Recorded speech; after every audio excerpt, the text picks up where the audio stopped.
क्या आप जानते हैं, जिस देवता के आगे महाभारत के श्री कृष्ण ने स्वयं शीश मांगा, जिस योद्धा के 3 बाण पूरे युद्ध का फैसला कर सकते थे, उन्हीं को आज हम बाबा खाटू श्याम के नाम से पूजते हैं। लेकिन सवाल ये है कि बाबा श्याम को 3 बाणधारी क्यों कहा जाता है? वो 3 बाण कौन से थे? और क्या सच में एक बाण से पूरा महाभारत खत्म हो सकता था? आज की इस कथा में हम जानेंगे वीर बर्बरीक से बाबा श्याम बनने तक की अद्भुत यात्रा। बर्बरीक का जन्म हुआ महाभारत के महान योद्धा घटोत्कच और नागकन्या अहिलावती के पुत्र के रूप में। बचपन से ही बर्बरीक असाधारण थे। उनमें न डर था न अहंकार, केवल था धर्म और वचन का पालन। उनकी माता अहिलावती ने उन्हें सिखाया, बेटा, युद्ध में हमेशा कमजोर का साथ देना। यही एक शिक्षा आगे चलकर सबसे बड़ा प्रश्न बन गई। बर्बरीक ने घोर तपस्या की। उनकी भक्ति से प्रसन्न होकर भगवान शिव प्रकट हुए। शिवजी ने उन्हें दिया वरदान, 3 दिव्य बाण।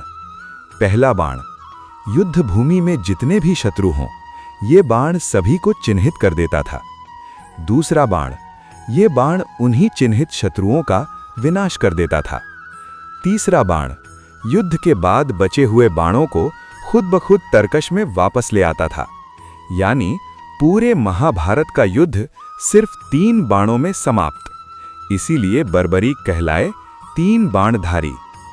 जब महाभारत युद्ध शुरू हुआ, बर्बरीक भी युद्ध देखने निकले। रास्ते में उनकी भेंट हुई श्री कृष्ण से, जो ब्राह्मण वेश में थे। श्री कृष्ण ने पूछा, वत्स, युद्ध में किसका साथ दोगे? बर्बरीक ने सच्चाई से उत्तर दिया, मैं युद्ध में कमजोर पक्ष का साथ दूंगा। कृष्ण मुस्कुराए, क्योंकि यही उत्तर युद्ध को अधर्म की ओर ले जा सकता था। श्री कृष्ण ने पूछा, अगर युद्ध में कभी कौरव कमजोर पड़े और कभी पांडव, तो क्या तुम पक्ष बदलते रहोगे? बर्बरीक बोले, हाँ प्रभु, मैंने यही वचन दिया है।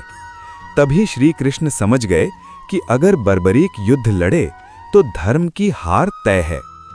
कृष्ण ने उनसे उनके बाणों की शक्ति परखने के लिए कहा। एक पत्ता पेड़ पर लगाया गया। बर्बरीक ने पहला बाण चलाया, पूरा वन चिन्हित हो गया। कृष्ण आश्चर्यचकित रह गए। श्री कृष्ण ने बर्बरीक से कहा, हे वीर, धर्म की रक्षा के लिए मुझे तुम्हारा शीश दान चाहिए। बिना एक पल सोचे बर्बरीक ने अपना शीश श्री कृष्ण को अर्पित कर दिया। कृष्ण ने वरदान दिया, कलयुग में तुम श्याम नाम से पूजे जाओगे। जो सच्चे मन से तुम्हें पुकारेगा, तुम उसकी हर मनोकामना पूर्ण करोगे। बर्बरीक का शीश युद्ध भूमि में रखा गया ताकि वो पूरा युद्ध देख सकें। कहा जाता है, कलयुग में वही बर्बरीक खाटू श्याम बाबा बनकर प्रकट हुए। आज भी उनके पास प्रतीक रूप में 3 बाण अर्पित किए जाते हैं। ये 3 बाण दर्शाते हैं भक्ति, बलिदान और धर्म की रक्षा। इसीलिए बाबा श्याम को कहा जाता है 3 बाणधारी बाबा श्याम।